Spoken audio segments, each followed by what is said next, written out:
বন্ধুরা, আমরা অনেক রকমের সবজির ঝোল খেয়েছি, কিন্তু আজকে যে ঝোলটা বানাবো একটা নতুন মশলা দিয়ে বানাবো। আদা, পেঁয়াজ, রসুন সব মশলা দিয়ে আপনারা ঝোল খেয়েছেন, কিন্তু আজকে বানাবো এক ধরনের নতুন প্রকারের ঝোল, যেটা আমাদের পেটের পক্ষে খুবই ভালো, স্বাস্থ্যের পক্ষে খুবই ভালো। যাদের পেট প্রায়ই খারাপ হয়ে থাকে, ভালো পায়খানা হয় না, তারপর পেট ব্যথা করে, তাদের জন্য এই ঝোলটা খুবই ভালো। অল্প তেলে এরকম সবুজ রঙের ঝোল আপনারা খেয়েছেন কি না জানি না, কিন্তু এটা এক ধরনের নতুন স্বাদ এবং তৃপ্তি দেবে আপনাদের। তার জন্য আপনাদেরকে নিয়ে নিতে হবে রকমারি সবজি। রকমারি টাটকা সবজি নিয়ে নেন, তারপর সরিষার তেলে আগে বেগুন ভেজে নেন।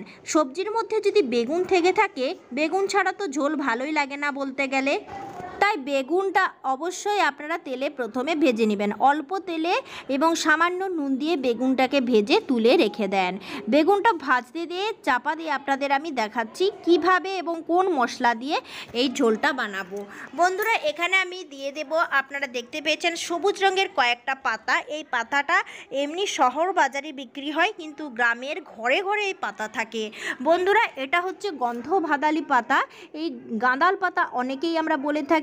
আর এই পাতার একটা উৎকট বিচ্ছিরি গন্ধ থাকে, যে গন্ধটা আমাদের নাকে প্রথমত ভালো লাগে না, কিন্তু এই পাতার ঝোল যাদের পেটের সমস্যা আছে তারা খেতেই পারেন।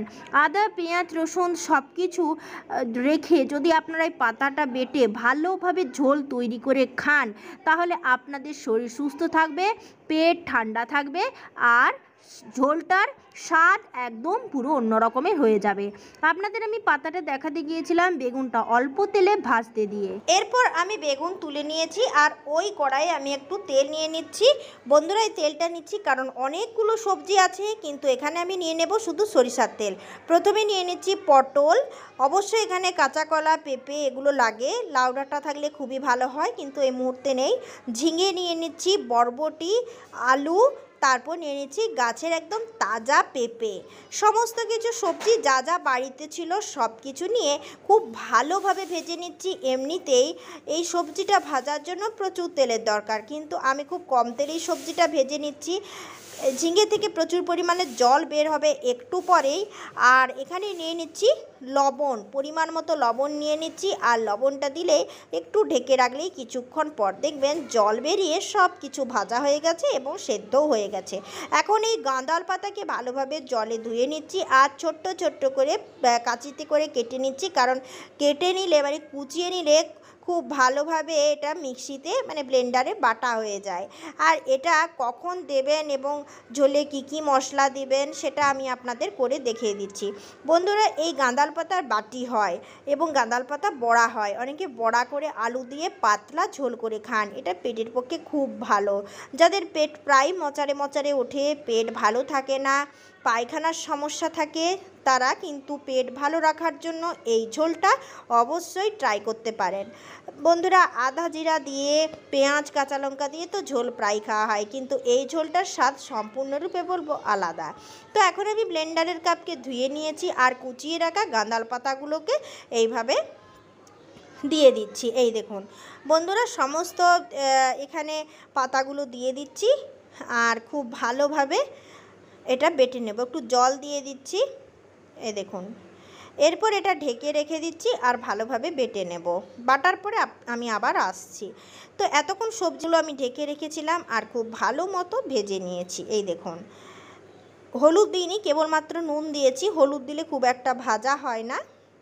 তো এখন আমি এর সাথে বেটেছি 1 চামচ জিরা বাটা আর একটু আদা বাটা। এরপর আমি আদা বাটা জিরা বাটার সঙ্গে দিয়েছি স্বাদ মতো লবণ, হলুদের গুঁড়ো, জিরার গুঁড়ো। সবজিগুলো ভেজে একটা আলাদা জায়গায় তুলে রেখেছি।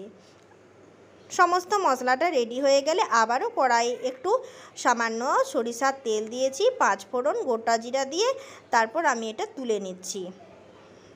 আপনাদের স্বাদ মতো আপনারা এখানে ঝাল দিয়ে দিবেন, যেমন পরিমাণে লঙ্কা খান সেই ঝালটাই আপনারা দেবেন। আদা এবং অন্যান্য মশলাগুলো ভালোভাবে ভাজা হয়ে গেলে ভেজে রাখা মানে তুলে রাখা সবজিগুলো আমি এখানে আবার কষিয়ে নিচ্ছি।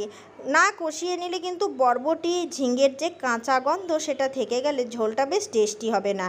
তো বন্ধুরা এই রকমভাবে খুব ভালো করে ভেজে নিয়ে এলাম, এই দেখুন। আর এটা খুব বেশি কষাতে হবে না, কারণ প্রথমেই মশলাটাকে আমি খুব ভালোভাবে ভেজে নিয়েছিলাম। এখানে আর কিচ্ছু করার দরকার নেই। এরপর এখানে আমি জল ঢেলে দেব। তো আপনি কেমন খেতে চান, মাখা মাখা খেতে চাইলে জলটা অল্প ঢালবেন, আর অনেক জনের ঝোল হলে একটু বেশি পরিমাণেই জলটা ঢেলে নেবেন, মানে আধ কড়াই ঝোল হয়ে যাবে। এই ঝোলটা দিয়ে কিন্তু মানে এক তরকারি ভাত যেটাকে বলে, সমস্ত ভাত শেষ হয়ে যাবে। এটা খেতেও কিন্তু দারুণ। তো এখন আমি গাঁদাল পাতাটা বেটে নিয়েছি, আর ঝোলটার কালার পুরো সবুজ রঙের হবে। এই দেখুন, এই গাঁদাল পাতার ঝোল খেতে অসাধারণ লাগে। অন্যান্য সবজি এখানে দিতে পারেন, লাউ ডাঁটা, অন্যান্য সবজিও দেওয়া যায়, কাঁচা কলা। বন্ধুরা এই দেখুন, এই গাঁদাল পাতা আমাদের পেটকে সুস্থ রাখে, এছাড়াও এর রয়েছে অনেক উপকারিতা। তো এরপর এটা আমি ঝোলে অ্যাপ্লাই করব। কীভাবে ঝোলে দেবো দেখুন, কষাবার সময় গাঁদাল পাতা দেবেন না। এখন দেখতেই পাচ্ছেন খুব স্পিডে মানে গ্যাসের ফ্লেমটা বাড়ানো আছে, আর সমস্ত সবজিটা ফুটে গেছে। আর নামাবার কিছুক্ষণ পূর্বে এই গাঁদাল পাতা বাটাটা জলসহ এইভাবে ছড়িয়ে দিলাম। বন্ধুরা এরপর ভালোভাবে নাড়াচাড়া করে মিশিয়ে নেব, আর ঝোলটা আবারও 2 থেকে 3 মিনিট ফুটিয়ে নেব। একদম বেশি কিন্তু ফোটানো চলবে না, তাহলে গাঁদাল পাতার গন্ধটা কিন্তু নষ্ট হয়ে যাবে। এই ঝোলটা আপনারা একবার ট্রাই করে দেখবেন। কম তেলে সবুজ রঙের ঝোল পেটকে সুস্থ রাখে, আর স্বাদও আনে, আর খরচও কম। জাস্ট নামাবার পূর্বে কয়েকটা কাঁচা লঙ্কা ফালি করে ছড়িয়ে আবারও 1 মিনিট ফুটিয়ে গ্যাসটা বন্ধ করে ঝোলটাকে ঢেকে রেখে দেবো। এই জন্য কাঁচা লঙ্কা দিচ্ছি, কাঁচা লঙ্কার গন্ধ স্বাদ দুটোই ভালো। তো বন্ধুরা আজকের এই ঝোলটা প্লিজ ট্রাই করে দেখবেন, কেমন লাগলো অবশ্যই খেয়ে জানাবেন। ধন্যবাদ।